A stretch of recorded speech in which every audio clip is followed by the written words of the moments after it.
commence the 20th ordinary meeting of the 126th session duly constituted and call upon the Secretary to read the minutes of the last meeting.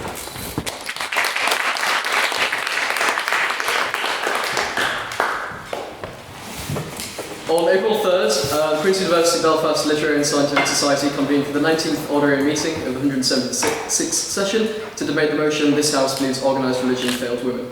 Council announcements were heard by internal convener Mish Gerard, who commended reaching 50 maiden speakers, myself saying we're going to Lavery's at the end of the debate, as we're doing again tonight, and President Dermot Hamill, HLM, announced the AGM on the 30th of April, confirming that sign-ups are now closed for membership. Private members' business, we heard from Flynn Nugent, Noah Ralphs, Tom Burns, HLM, who said about the Irish language signage in Grand Central Station. Grant Warren replied, "It's a waste of money before laying into the bus station." Lucas Sunglasses, I don't think that's his surname, but that's what's been written, said it'll only cost a small amount of money. Perhaps he should opt to pay it. And Tom Burns, HLM, apparently said nothing, but his name was there. President's questions, we heard from Luke Collins, who asked, "Which book would you filibuster with?" Dermot replied, "Literific Standing Orders." Daniel Devaney, who said, "What is your favourite bus and or train?" Dermot replied, "The 212, because if you're going to Londonderry, you know it's going to get worse, you're going to see Dungiven." We also heard from Hugh, Jonathan Massey, Hussein Badair, Luke Collins, Elliot Dickey, Lucas Sunglasses again, and then we moved on to the vote of prior opinion. With 25 votes for the proposition, 8 votes for the opposition, and 7 abstentions, the motion carried. First proposition, we heard from Veronica Lamb. Veronica began by defining organised religion as hierarchical systems with official doctrines often split into conservative or progressive interpretations. Speaking from her experience in a Southern Baptist household, she argues that religion has consistently failed women, restricting their roles, denying them autonomy, and reinforcing male power.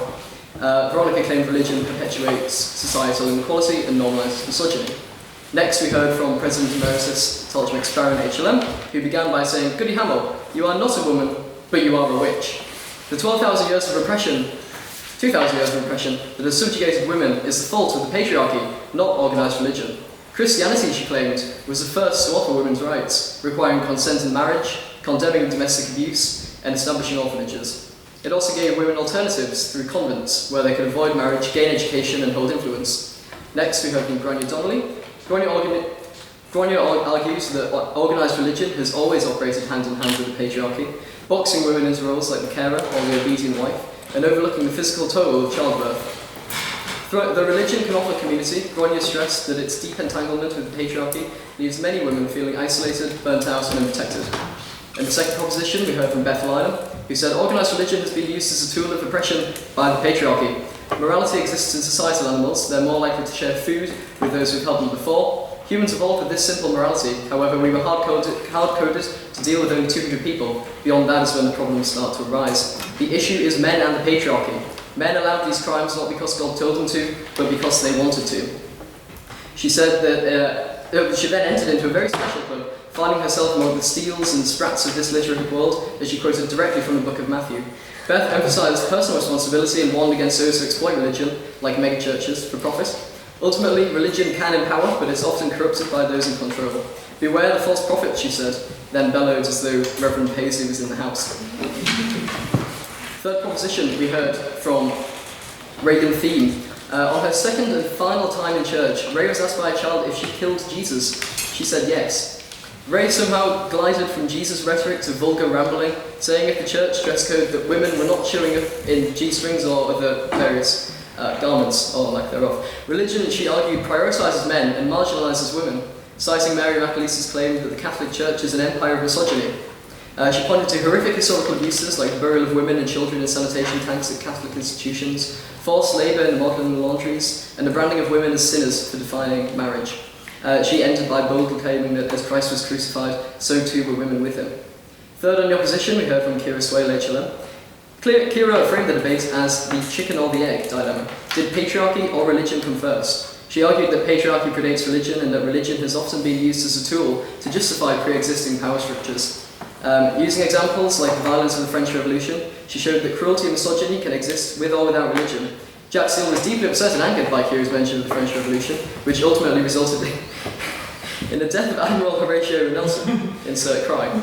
Kira also noted that secular societies are not immune to sexism, citing a poll where 1 in 5 French men found it acceptable to hit women. She ended by reminding the audience of the good done by religious charities that uplift and educate women across the world. Then we moved on to question time. Questions were heard from Brent Warren, Tom Burns, HLM, and Flynn Nugent. Then we had the vote on speakerability, with 22 votes for the proposition, 10 votes for the opposition, and 9 abstentions. The proposition carried the vote on speakerability. Can I take a minute to swear? Aye.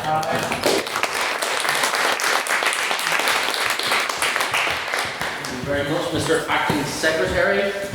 After last week, when we had 6 women on the debate, much like the Forum UK, we have an all-men's debate tonight.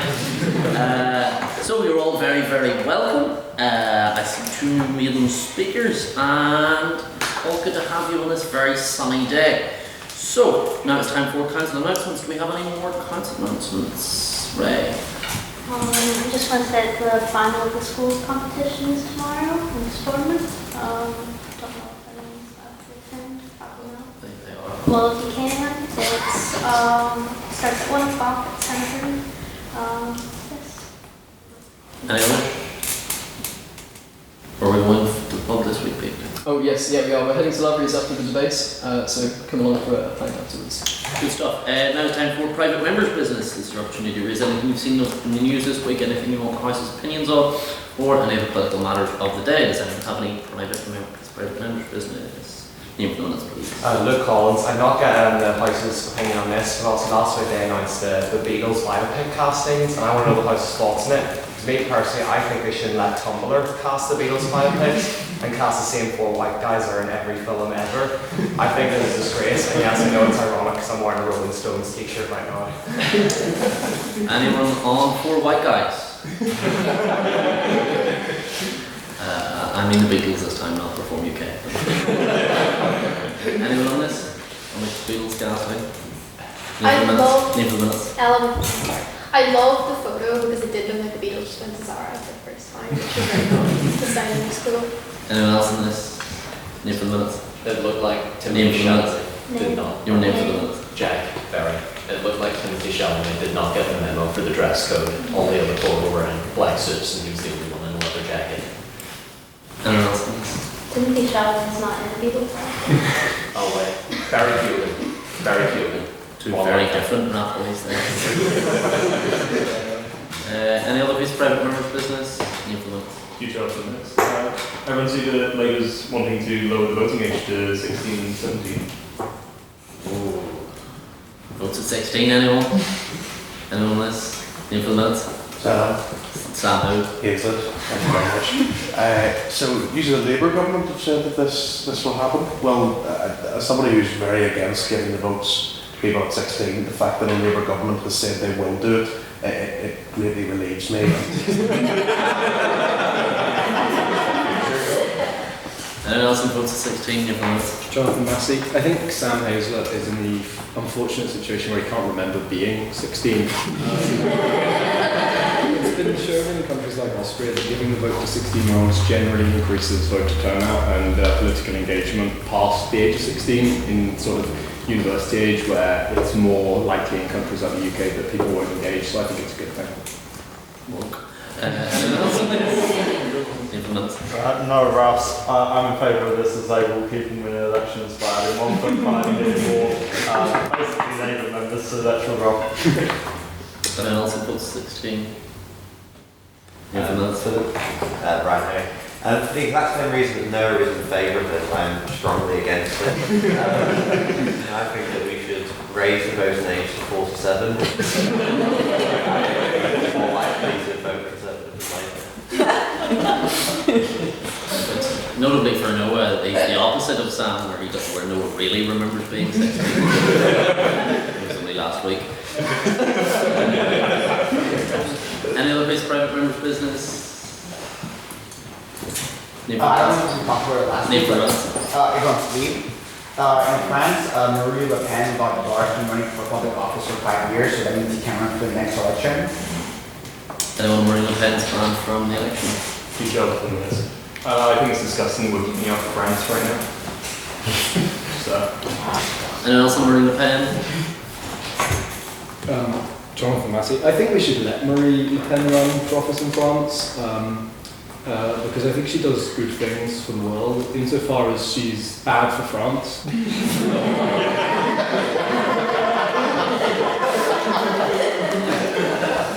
Anyone else on this? Any final piece of private owners business? Going once, going twice. None. Okay, now it's time for President's Questions. It's your opportunity to ask me anything you would like that is not about either my sex life or my political life. So, do we have any President's Questions?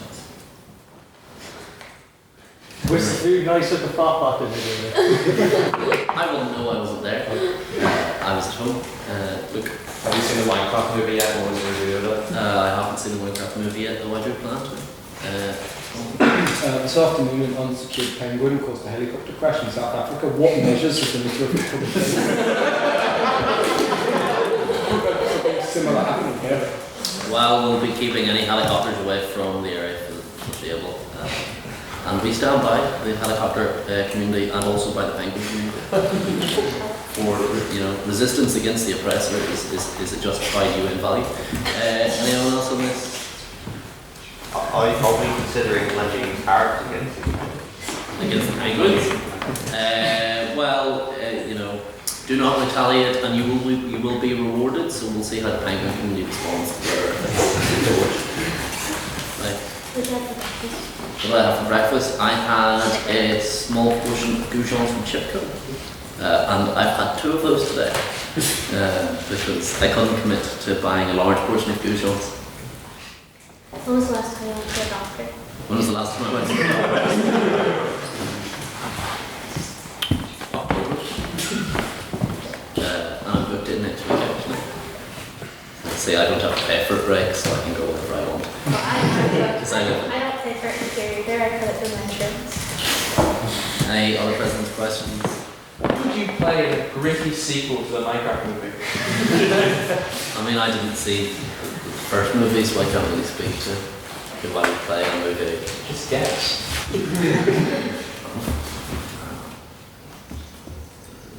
Stamping onward. Who do you cast if you were in charge of casting for the Beatles? For the Beatles? Yeah.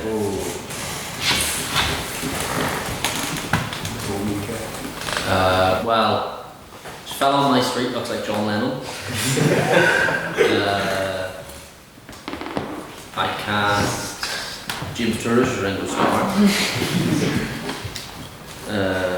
I'd cast Barry Keoghan because he's an awful Scouse accent and I'd more like to see how it would work out. One more Beatle. It's going to be Paul McCartney. Wait, who's Barry Keoghan playing? Is he playing Paul McCartney? He's Ringo. He's playing Ringo. Oh fuck. And I put whoever currently narrates Thomas the Tank Engine. Any other President's Questions? Going once, going twice. No. Okay, now it's time for our vote on prior opinions. This is your opportunity to show what you think of the motion at hand.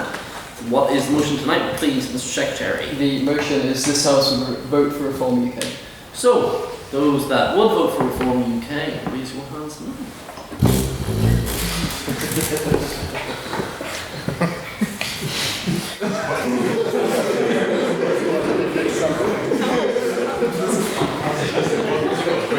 And those against?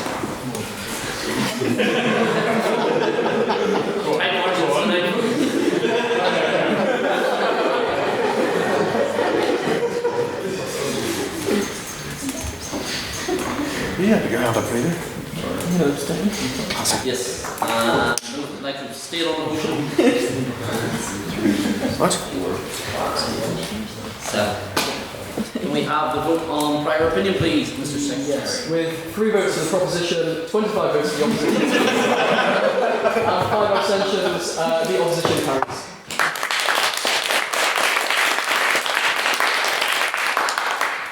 So, a quick run through of the rules. Speeches are 7 minutes long. The first and last minute is protected time. That's signified by the sound of the bell. And if you hear the bell, please contract the Secretary. So, once you hear that, that means that points of information can be offered. To offer a point of information, raise your hand, say on that point of information or POI. Do not say point of interest or I will stop you offering it. If you please do not offer too many of them, if the speaker declines them, then you cannot immediately offer another.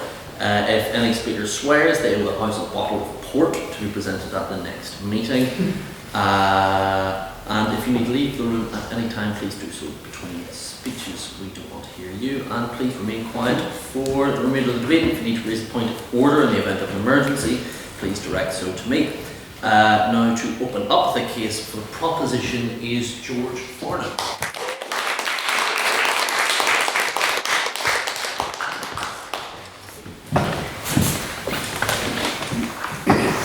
Good evening, Mr. President and members of the House. I have great pleasure in being the first speaker on this debate.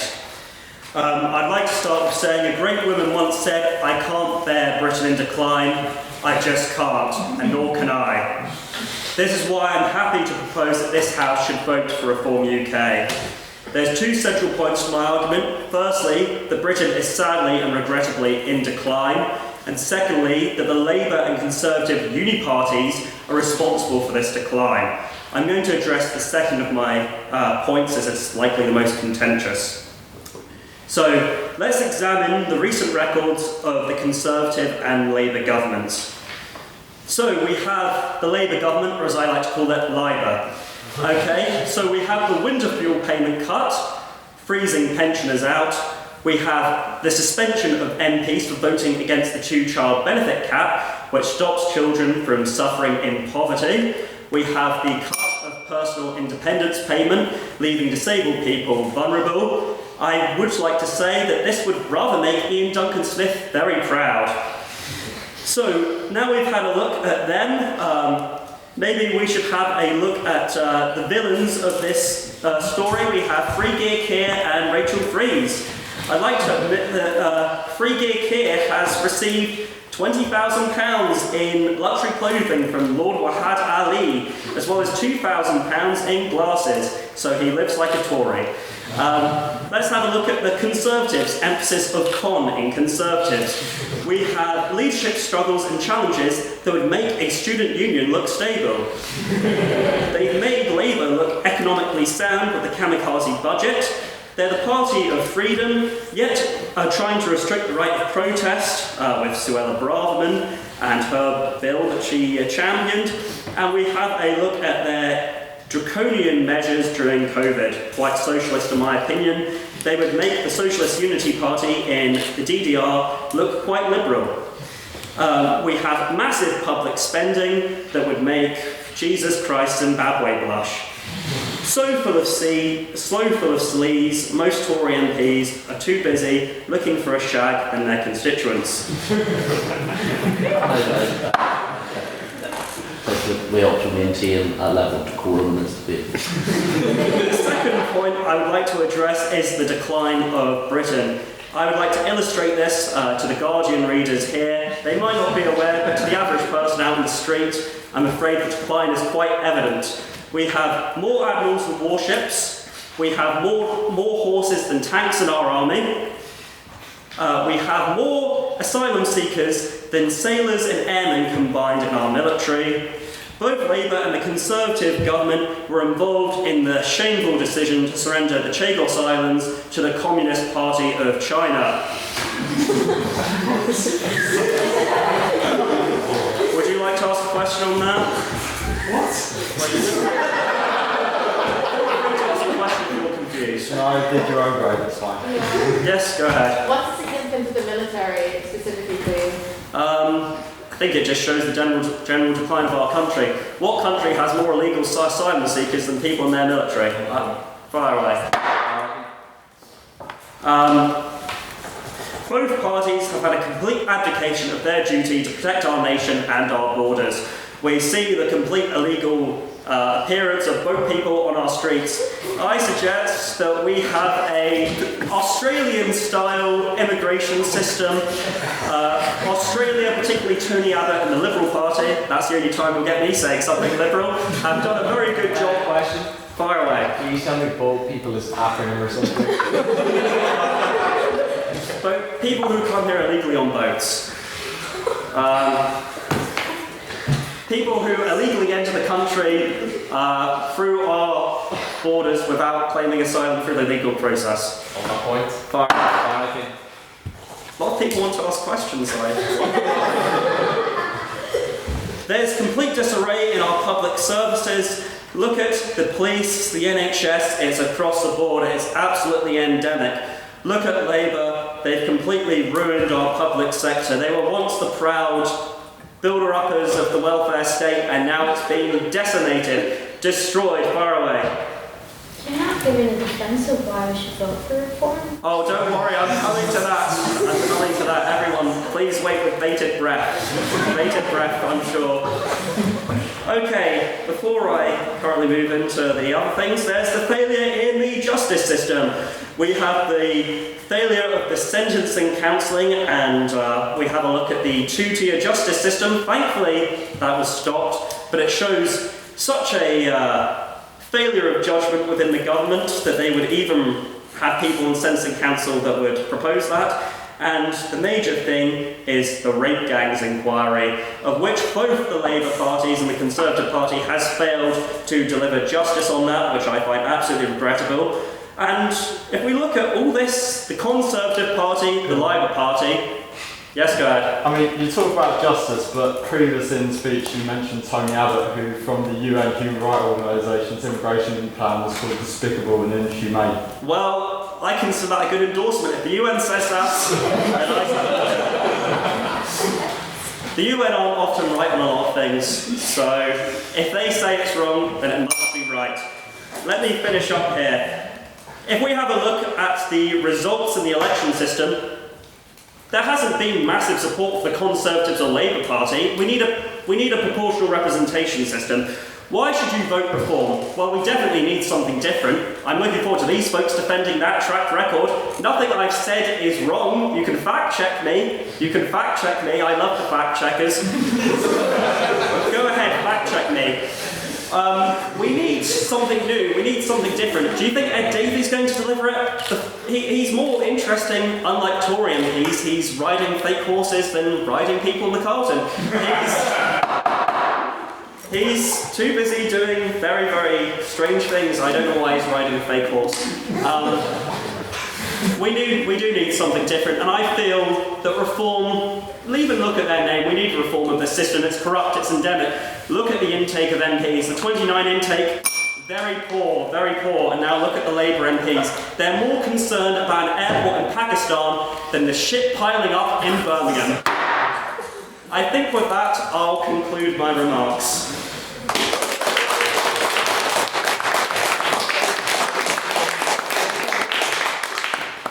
Thank you, George, for that speech. I'll be expecting a hot report next week. And now to open the case for the opposition, Mr. Track. Start by saying that the only thing I think everyone appreciated about that was wrangling the Conservatives. That was fun. Anyway, so I will admit, when I started writing this, I was very tempted to do my speech in the style of Nigel Farage. You know, I was wanting to waffle around for a while, make things up, and if anyone spoke out against me, repeatedly yell boring. But I decided Litterific does have higher standards in the House of Commons, so I'm not going to do it. So let's start off with what the Reform Party actually is, because I feel like that will be skimmed over because we only know it in its current state. The Reform Party was founded in 2018 by Catherine Blakelock as the Brexit Party, which was a pressure party in order to force the government into actually doing Brexit. You know, the referendum. Everyone's familiar with it. It was originally a non-profit that was turned into a profit by Nigel Farage after Catherine Blakelock resigned due to her being close and Islamophobic. That was according to the Reform Party, not according to me. Now she is currently suing Nigel Farage for turning the party into a for-profit and for misleading a lot of the shareholders, i.e. all three of them. As it stands right now, 60% of the shares are held by Nigel Farage, and the Reform 2025 Ltd Limited company doesn't have to answer to a single one of its members. Legally speaking, they aren't members at all, they are subscribers. They have no say over the party leadership, they have no say over the policy, they have no say over anything. You spend £25 to say absolutely nothing. If you're going to do that, at least give me the money. I'll spend it on pints. Trust me, I'll spend it better than they would. Originally, the party was bankrolled by Aaron Banks, a man who has been a famous Russian asset since the 2000s. This is according to MI5, by the way. This man has bankrolled the entire party all the way from the Brexit party to now. And even though Nigel Farage will say, oh, he's got nothing to do with it, he still has a lot of money flowing into it. He still decides a lot of things. And after 2020, after Brexit, they changed their name to the Reform Party, campaigning on leaving the ECHR, ending net migration, and tax cuts, while also having the highest amount of money to be spent on the public sector out of any party. That includes the Greens. How do you manage that? Anyway, yeah. And when it comes to the ECHR, I think that's something that we should actually look at for a moment, because it is a policy that Reform has been harping on about for quite a while now. In fact, they even managed to get one of the Conservative runners-up in the leadership election to adopt the same policy, leaving the ECHR to handle migration. Now, I read the Convention on Human Rights, and when it comes to migrants, especially asylum seekers, it doesn't actually say anything other than you cannot collectively expel, punish, or imprison migrants without a fair trial for each person. That is it. Why are we leaving it? For those unaware, it was created by people like Charles de Gaulle and Winston Churchill after World War II, after seeing how stateless individuals got legally treated. It protects people from tyrannical governments. It protects people from governments which seek to harm them. And even if Nigel Farage is wanting to leave conventions which allow us to mass deport asylum seekers without fair trial, he's looking at the wrong thing. He's looking at the 1951 Refugee Convention. He's at the wrong point. He doesn't know what he's talking about. I mean, the pattern of manufactured culture war, promotion of nationalism, and damaging our country has been going on. I mean, he very famously pushed for Brexit since the 90s when he was kicked out of the Conservative Party for being a Eurosceptic. He wants to scrap the 2010 Equalities Act, 1965 Race Relations Act, 1996 Employment Rights Act, and the new 2025 Employment Rights Act, which hasn't even been ratified yet, but he's already trying to get it repealed. He does not care about individual rights. He does not care about liberties. What he does care about is shareholder value. He wants the people who have bankrolled the Reform Party to pay. And he wants that money to go into his own account. There's no wonder he just picked up his 11th job this week. He has 11 jobs. Only one of them is as an MP. And he shows up he shows up to his own constituency less time than he shows up to Pennsylvania to just hang out with Donald Trump, I guess. He has failed to show up to 65% of votes in the House of Commons. On that point? Sure. If he's failed to show up to 65% of votes, why do you see him as such a threat in terms of repealing legislation? Because his party is pressuring the government, is pressuring the entire right wing. There's no other right wing party, is there? There's just Reform and the Conservatives. Let's be honest, Conservatives can't take anything right now. They are actively trying to become the opposition. They are the party that is aiming to become the opposition and cause as much change and damage as they can. I mean, let's also look at their associations, because you've actually brought me onto it quite efficiently. They have associated with quite a few other massive organisations from across the planet, mostly in the US, such as ADF, which is a pro-life organisation. I don't really care about your opinion on that, but what you might care about is the fact that they have routinely used great replacement theory to push for banning abortion. They have said the reason why we need to ban abortion is to have more white babies. That theory, by the way, I should specify, comes from Nazi Germany. And the Reform Party regularly associates with them, finds members of it and invites them to gatherings to talk and elbow rub with Nigel Farage and his friends. The party similarly associates with the Heritage Foundation, which, for those not aware, they are the authors of Project 2025, the thing that is currently gutting the United States government. We are seeing with the tariffs the consequences of the Heritage Foundation and the consequences of these groups. And let's just look at the representatives for a moment. Of the 5 MPs who they sent to the House of Commons, was it 4 members? 4 then. Wait, it's currently 4, but they sent 5. Of the 5 they sent, 2 of them are criminals according to the Reform Party. You've got James McMurdoch, who beat a woman. This is a proven fact. He went to court for it. And Rupert Lowe, who has since been expelled from the party because of the fact that they called him a criminal. They believed that it's perfectly okay to send criminals to the highest chamber in our country. And Farage, he couldn't even win his own seat. He had to take it from another member of the Reform Party. I mean, and, you know, he bragged about he was the one who vetted all these candidates who, again, 2 out of 5 of them were criminals. You know, that's not happening. But since then, he has passed on the responsibility of vetting candidates to Jack Aaron, a man who has previously praised Adolf Hitler and Bashar al-Assad as successful leaders. Well, yes, Labour and the Conservatives are dreadful parties. I voted for neither. There are still other options. There are options which aren't damaging, which aren't corrupt, and which aren't actively trying to destroy our country. Vote anything else. Simple.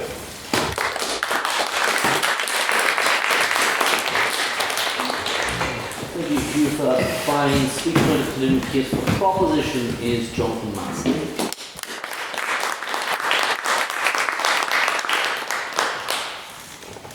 You might think I'm on the wrong side of the house tonight. I hope you think I'm on the wrong side of the house tonight because I know that like my accent sounds vaguely right-wing, but I am not right-wing.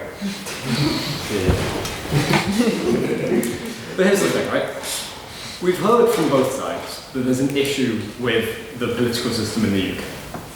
I'm here to argue tonight that the rise of reform, the presence of reform in UK politics, the strength that the reform has currently behind it, is not an issue in of itself. It is the symptom of a wider issue in our politics, and it is one that needs to be addressed. And the way that we force the political elite to address it is by negotiating with the devil. It's by talking to Reform UK and it's by voting for them. Because the only way this gets viewed as the issue that it is, the only way that the underlying problems get fixed, is if reform continues to gain support to the point where the political elite have no option but to change. Let's look at the status quo. We've got a hollowed out two-party system where neither side stands for anything very substantial. The Tories stand for we're going to cut your taxes but we won't tell you how because we haven't worked that out yet, and Labour stand for we're not there. It's not a very viable system for the future of Britain. The first speaker on my side said, I think, one thing that I agreed with, which is that Britain is indeed in decline. Real choice within our political system is highly constrained, and Westminster is unresponsive. It's no wonder voters feel unengaged. How will Reform make this any better? Reform are, sadly, the only viable third party. They're the only third party with a significant enough groundswell of support to topple the current two-party dynamic. Insofar as the Lib Dems cannot do it. The Lib Dems have got a lot more seats from this election, but only by focusing on very sort of targeted, localised areas. Sometimes snow piles up on top of the mountain, and it needs an avalanche to dislodge it and make the mountain safe again. Reform is the symptom of the issue, not the issue itself. Reform will force action. Reform are raising valid issues. Their problems with regional inequality, though their solutions are misplaced, are valid. Their problems with immigration, though what they propose as the solution is invalid, their issue that they raise is a valid one. What they talk about in terms of state inefficiency is a valid set of concern. When they talk about voter disenfranchisement, they're hitting on a crucial point within British politics. So why will voting for reform actually bring about the change we want within this country? Firstly, reform won't win. I say that right now based on the polling results. There's about 30 of us in the room tonight. If we all vote for reform, reform still won't win. Were reform in the position where they were highly likely to win, I would change the speech, probably. But right now, reform won't win. But they will destabilise Parliament. Currently, if an election was held tomorrow, no party would win. In fact, no party would be able to form a government. Reform has said they won't go into coalition with the Tories, but it wouldn't matter. Together, they wouldn't have enough votes to form a viable coalition, but neither would Labour and the Lib Dems. We would have a parliament that would not function, and this would be a good thing, because it would show how broken the system truly is. Reform has a constrained voter base. They're constrained by first past the post, and they've said that they won't go into coalition with the Tories, and that's likely to continue unless the Tories change their policy dramatically. So we'd have a loud voice forcing action, but not a government making decisions. And what sort of action do I want to force? What sort of action do I think Reform UK can bring about? Well, it's all about first past the post. You see, First past the post works when your local MP is a man you elect from down the street in your village of 200 people and everyone knows him, and you go down the pub with him on Friday and you say, this is my problem, can you sort it out? And he goes down to London and he fixes that problem over the weekend. But once parties emerge, it doesn't work. We've seen this. We've seen 2 elections in the UK in the last 100 years where the party who got the most votes didn't win, and that's similar in other fast past the post systems. In 1951, Clement Attlee's Labour government got 48.8% of the vote, the highest vote share Labour has ever got, and they still lost by 26 seats. Whereas in 2024, Labour got 34% of the vote, but won 63% of the seats, and now have 100% of the control of Parliament. This isn't a fair system, it's not a system that works. Last election, 32% of UK votes were cast tactically. That means that 1 in 3 voters isn't voting for who they want to win their local election. That's a ridiculous situation. And sad though it may be, Reform is the only major party supporting proportional representation. Yes? The Lib Dems have had single transferable vote in their manifesto since the 80s. And the Lib Dems aren't really a major party anymore. They're not in coalition right now. They were in coalition and they failed to enact meaningful change. What you see, the difference between the Lib Dems and the Reform is that Reform has the groundswell to actually overtop. The Lib Dems haven't really been above around 10 or 12%. Currently Reform are polling at about 20%. And yes, I think 2010's Lib Dem also would have fulfilled this criteria as the major party proposing PR. But frankly, right now, the number of the seats they have is the number of seats they will retain if they're lucky. It's likely the vote share will go down because their vote share didn't increase last election, it just shifted. But I thank you for the PR. A vote for Reform is a vote for PR. It's not just because Reform will support PR, that's relatively minor. It's because when Reform get larger in size and force the Labour and Tory parties to confront the failings of first past the post, they will be forced to implement first proportional representation, right? So if we look at a government, if we have a parliament where no parties can form a coalition government, the only recourse for action is proportional representation. First past the post is no longer sustainable. And if Reform get big enough vote share, Labour and Tories will have to agree. Proportional representation isn't a left-wing policy, it isn't a right-wing policy, it's a policy Labour could easily co-opt. There is a small movement within the Labour Party supporting PR. If a lot of voters are swayed towards Reform on this basis, Labour will be forced to confront it, and they'll be forced to change their policy, which currently benefits them and the Tories, to benefit other parties as well. Tories already tried to follow Reform rightwards, and they didn't do it very successfully, and frankly they've killed their vote base doing it. Labour can't really go further right than they are without risking losing substantial voter base. So if we vote Reform, the Overton window won't shift that much. It's already shifted as far as it probably will go. This is about protest, not ideological conversion. I'm not becoming a Reform voter. I'm not becoming a right-wing supporter. I am protesting the broken system we live under by voting the party that neither of the political elites want to get into power. Change comes from pressure and chaos, not from following the status quo as opposition would have you do.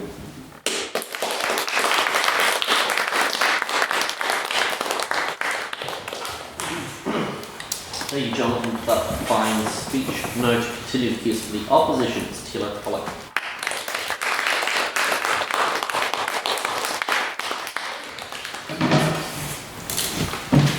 Hello House, hello President. I am here to stand in opposition of voting for Reform. Reform is not a party for the UK government or His Majesty's government. I will briefly outline each of Labour or the Reform's MPs and why they are not prepared for a government. First, we have Nigel Farage, spends more time on TV than he does in the House of Commons. He's built a company around himself and a cult of personality. He has probably made more parties than he has actual votes. We have the UKIP he was part of, now it's in its zombie states, trying to gain relevancy. The Brexit Party switching into Reform, and the Reform Party now going into spins and is expelling one of his own MPs. Richard Tice, a millionaire property investor, now claims that he's for the working class and anti-establishment, even though he was a major Tory donor for thousands of years, or tens of years. That's how long this shit goes for. Major man for the Richard Tice, major for the Brexit vote. They all have Brexit as their main parameter. We have Ferdy P. Lee, likes jumping around every single party, Labour, Councillor, Conservative MP, and now Reform MP. It's loud and says his mind, but half the time it makes no sense. Suspended from the Tory party, which is very bad, for his comments on Sadiq Khan giving London to Islamists. Lost his job, so then jumped onto another bench to get a front bench job. James Murdoch, never in the House of Commons, no clue what he does. Political outsider, didn't even know he was going to win a seat. And just a protest vote. The only record he has is being a criminal. Finally, we have Rupert Lowe, ex-chairman of Southampton Football, got elected to his seat. The only MP who actually did anything, and then got kicked out for doing stuff.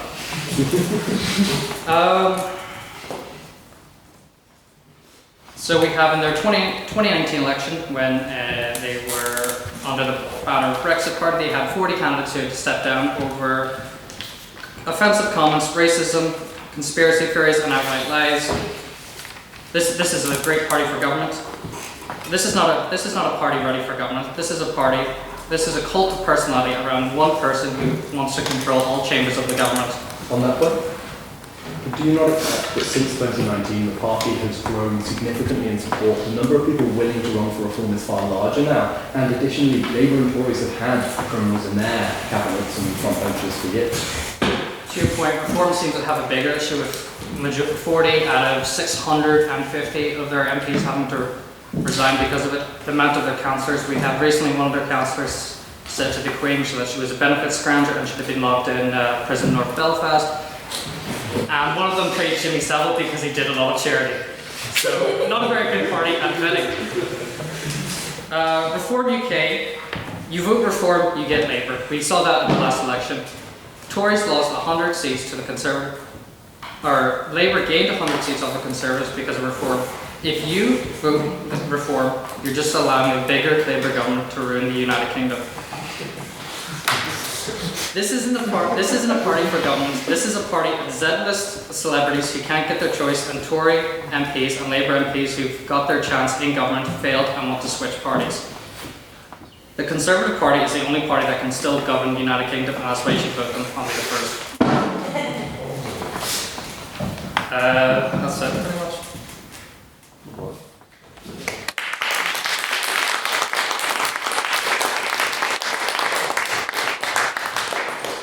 Thank you very much, Taylor. Now to close the case for the proposition.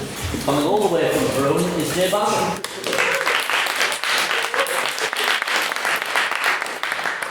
I just say, folks, Nigel Farage is not my reform leader, it should be Ben Habib. But tonight, I will argue why this country needs reform. This was once a Christian country, a nation rooted in faith, in morals, in conviction. We were guided by leaders who served the people with compassion, not ideology. We believed in truth, not simple political fashion. But today we find ourselves caught between two parties that are in truth virtually identical. Both are increasingly secular. Both are more interested in appeasing radicals than defending the Christian foundations upon which this country was built. We see party leaders who claim to be cultural Christians, yet openly admit they don't believe in God. That's not conviction, that's confusion. And it's an insult to the Christian heritage they claim to represent. But there is an alternative. There is a party that isn't ashamed to speak up for Christian values. Point of information? No thanks. That party is Reform UK. Under the leadership of Nigel Farage, Reform UK doesn't just acknowledge Britain's Christian heritage, it defends it. Farage has said, we are a Christian country with a Christian constitution and a Christian monarch. He's right, and in times when others are tearing down our tradition, Reform is standing firm. You alright? No thanks. This party promotes values that Christians across this country still hold dear. Values like the truth of biological sex, freedom of speech, and the protection of the family and the innocence of children.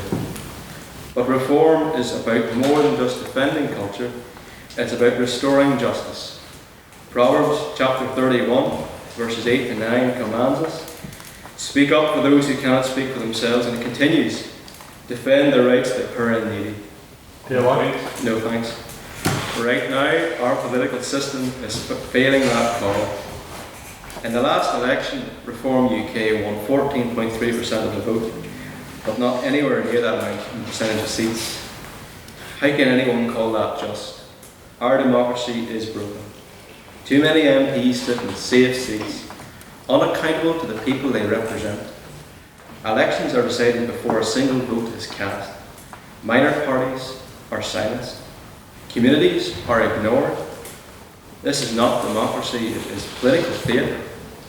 And we as Christians should not accept that. The Bible teaches us stewardship, that those in power are accountable.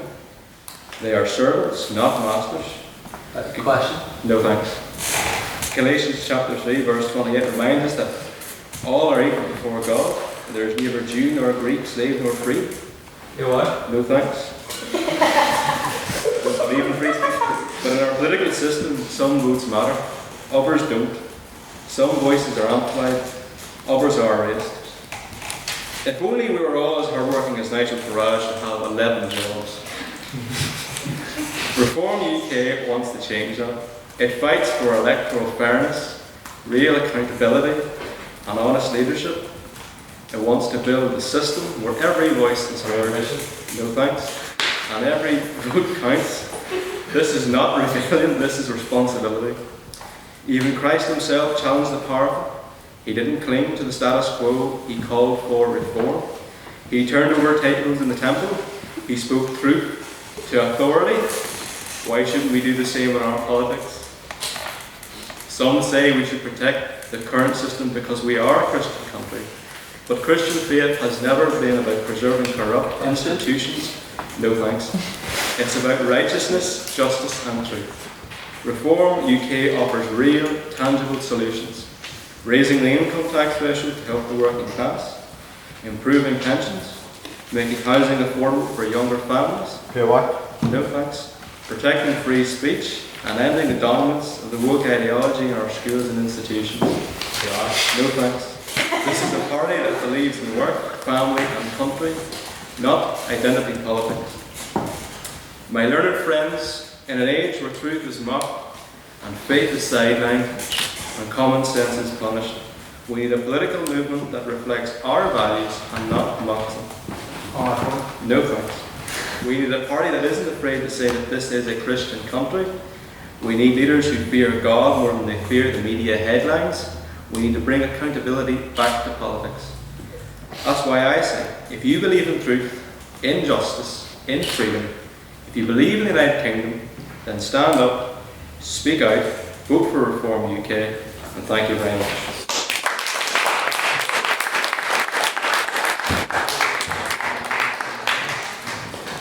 Thank you, Reverend Basra.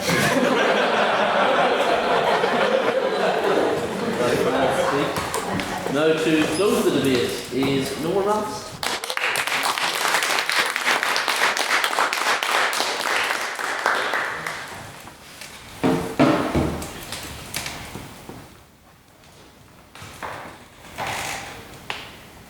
I've been waiting weeks for this. I've been waiting weeks for this. Reform UK. I mean, what can you say about them? I mean, the speeches have been fairly elegant. I mean, some of the rhetoric has been outstanding, to be completely honest, but I'm going to boil my arguments down to three. An economic argument, because we have to remember still, this is still Britain's democracy. People still vote with their purse. The second argument is on education, and then the third one will be on populism and addressing some of the things that have been said in the speeches today. On the economy, Reform UK kind of give off a BTEC with its trust energy. Their tax cuts are actually not inherently awful. They want to tax particularly tax cuts for working class. They want to tackle big banks. The problem is, most of their revenue coming in is by getting rid of, and I have it here, net zero targets. What the OBR said would lead to an unmitigated global warming disaster and will lead to net debt rising by 300%. So however much more money you'll get in your pockets, in the future you'll be paying a lot more due to climate change. They also want £17 billion a year for the NHS. I'd like to say to anyone in the position, if we had £17 billion in the NHS, do you think we would have given it already to the NHS? And secondly, they want to adopt a system like France, which would mean per capita, so per head, we'd be paying £1,000 more for healthcare. So straight away, on the economy, you'll be paying just more. But I don't want to stop there because this is my favourite subject in the world. On education, they talk about a woke ideology, a transgender ideology. What is that? Just generally, what are you on about? Like, it doesn't make sense. What are you talking about? I grew up in the British public school system, as we all know. I talk about it all the time. And honestly, I learned about tolerance, understanding other people's views. I do not understand this. I really don't. It's just populist propaganda from the right-wing neoliberal elite that love to talk down to everybody else about woke ideology while their economic plan are subservient to themselves. They also have what I think is actually, on a very serious note, really disgusting. They want to talk about teaching other different types of slavery to British slavery. Now, on the face of it, you could make the argument that learning about all types of history is fair, and I wouldn't dispute that. But why are you singling out slavery? The reason is because they want an ethno-white curriculum. It's just there. Because if they generally believed in different historical views, they would have mentioned Florence Nightingale and Mary Seacole. They would have said, when we learn about the Battle of O'Grave Hill, we would learn about the Battle of Lewisham, and much more historical events. This is part of Reform UK's all nasty sides to it. This ethnocentric white curriculum that I personally would hate my children learning about. It is not a good environment, it invokes polarisation, and it goes against British values like tolerance that they will go out and say, oh, we stand up for British values. No, you don't. You just don't. On housing, Reform wants to appeal to homeowners and landlords. One of you said it would help young people get into the housing market. Well, they want to raise the stamp duty to £250,000, to £750,000 from £250,000.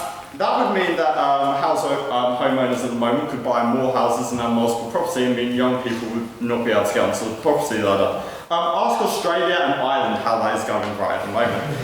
They also talk about the BBC, what is out of touch, wasteful and institutionally biased. The problem is they're probably biased to your side, so I don't understand, and they would scrap TV licence fees, but again wouldn't work.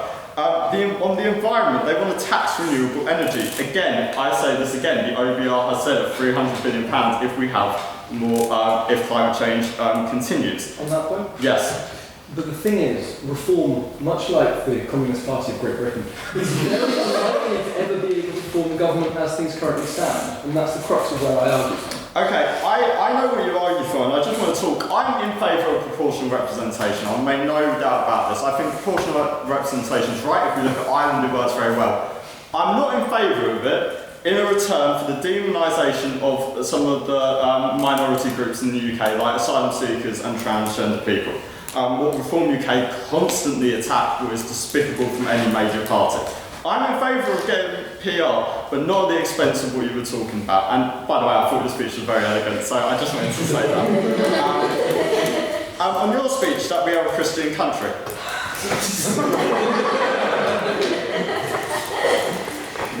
Okay.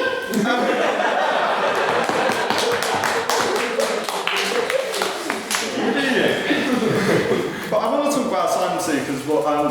They haven't caught up because, frankly, they know their position is diabolical. They want to, in the first 100 days, stop the boats, whatever that means. They want to send people back to France, or as the Anderson said, F off back to France. I'm going to save my surrounds for later. And they said that they would, excuse me, they said that they would prioritise insurance to people that live in Britain, except for foreign workers. And they also like to demonise asylum seekers, talking about how much it costs to hotels, how much it costs to pay for their services. Now, I want to say this. I think a good solution to all this, that the two main political parties haven't actually done themselves, is the waiting list for asylum seekers to be processed in the UK is 12 months. Okay? Why don't, at the point of when asylum seekers come to this country, we give them a national insurance number and they can work? Because they want to work, and we are denying that as the British government. My final point is on populism. I am anti-establishment. I get the populist rhetoric. Look, I'm a massive football fan, and if anyone's a football fan knows FIFA are diabolical. They are the establishment. They are diabolical. I hate that with a passion. But I'm not in favour of populist rhetoric, anti-establishment rhetoric, if it means the demonisation and polarisation of the society I love. Great Britain, they talked about it being in decline. Our moments of greatest are in things like sports. We looked at the 2012 Olympics. Farnon, Super Saturday, he won 10,000 metres gold. By the way, if we'd have committed a crime, we'd be called a Somali asylum seeker, but because he won Olympic gold, he was a great British gold medalist. We look at Alex Lee, who won in the triathlon sprint. Tom Pidcock, who won even though he had a broken tyre. This is when Britain's at its greatest, and it's not when they talk about it. It's not the values that this party shares. And I think if we're better than voting for reform. Most of us are better than voting for reform. And that is why I want to use to vote for the opposition. I just wanted to say quickly, this is my final speech, and I just wanted to say thank you for Misha for allowing me to speak on so many speeches and all the work you do. Thank you, and vote for it.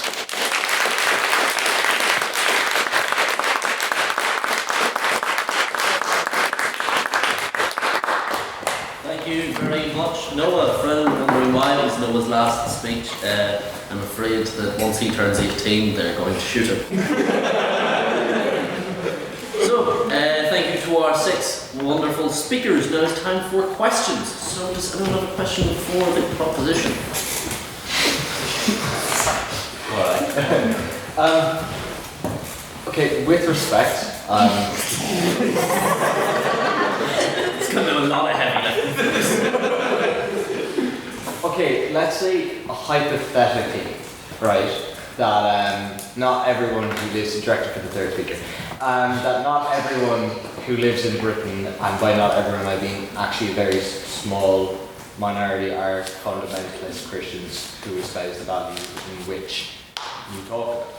Why should someone who doesn't fit in that Christian kind of system that you describe, why should they vote for reform?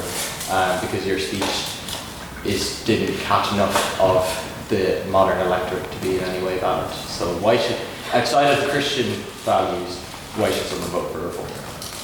My previous 2 speakers give you a good alternative as well to vote for reform, who you're not a Christian. Opposition reform? Yeah, I'd say I'm a really Roman Catholic, very culturally. I will say, while you were speaking, I did remember one passage which was, I was hungry and you fed me, I was cold and you clothed me. And it strikes me that that is the opposite of what reform wants to do.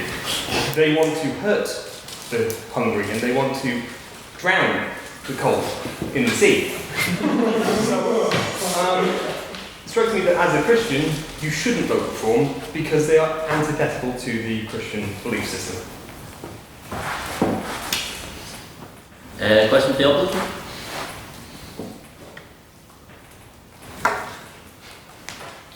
I'll take it. For the opposition, how would you achieve PR without voting for reform? I would pass it as a law in the House, please. I mean, I think I explained sufficiently in my speech why, without the disruption of a third party, especially a third party as objectionable as reform, there will be no change from the political elite. Labour and the Tories may not win every election each, but it's going to be one of them, which means they're both about 50% of the time in government. If PR passes, their government power gets diluted amongst other smaller parties, which they're terrified. And frankly, that's why only a third party will push for PR. And do we have an abstaining question? This question early to both sides. You put your hand up first. What do you see with the ideological civil war in Reform UK between Nigel and Rupert Lowe? Proposition for Paul? I love Rupert. He says a lot of good points. The fact is that he was kicked out of the Reform Party. I disagree with that. That was a mistake on reform things, but he still has reform values just by not being a Reform MP. Everything Rupert says, I think the values we espouse, and if you vote for reform, you may not be voting for Rupert. There are some problems in the Reform Party structure. Yes, there are a few problems, I admit that, it's not perfect. But Rupert and Reform have good values, and I recommend you vote for them for the purposes of this event. Opposition? They're not problems, they're major flaws. I mean, we've never seen such a centralised, ideological party around one man. I mean, it's his party, everything goes around him. I just want to, I mean, the cult of personality he has is absolutely astonishing. I mean, we've never seen him in British political, I think, history. One thing I'd like to say about Rupert Lowe, he's been caught having dinner with a man called Daniel Levy about making him an MP. Any man with that judgment is absolutely despicable. I mean, if they're worried about British values going down the drain, look what he's done to Tottenham Hotspur.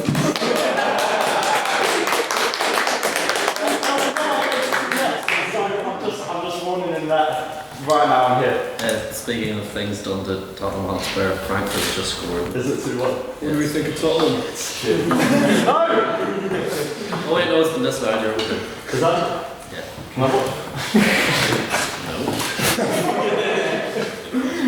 Alright, that is now it's time for our vote on speaker abilities. This is on which side you agree with, which side you believe articulated their points better, offered the best arguments, and spoke best this evening.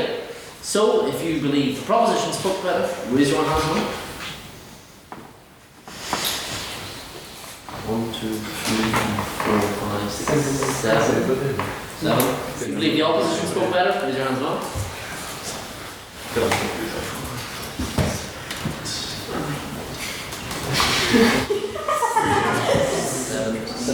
Seven, please. And if you'd like to abstain on the motion, raise your hands up. 1, 2, 7. May we have a vote on speaker ability, please, Mr. Secretary? Yes. With 7 votes for the proposition, 17 votes for the opposition, and 7 abstentions, the opposition carries the motion.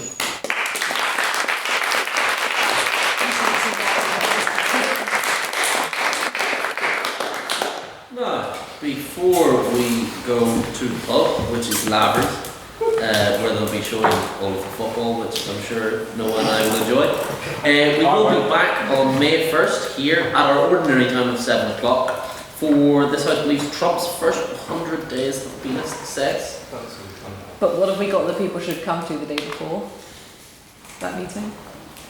Oh yes, and the day before that is the annual general meeting. This is your opportunity to elect next year's council, amend the constitution, and bestow honorary life membership upon some of those of you that have come to the halls over the last few years. Now, if you would like to run for council before the 23rd of April, email to president@literific which position you'd like to run for, a photo of yourself, a manifesto of 250 words, and a seconder, which is a paid-up member of the society who will nominate you for the position. Then get those in before then, and you'll be officially on the ballot for next year's council elections. If you'd like to amend the constitution, please write it up and send it through. And if you'd like someone to get nominated for honorary life membership, also send that nomination through to me as well. Yeah. That's it. That's all, folks. See you in 2 weeks. See you at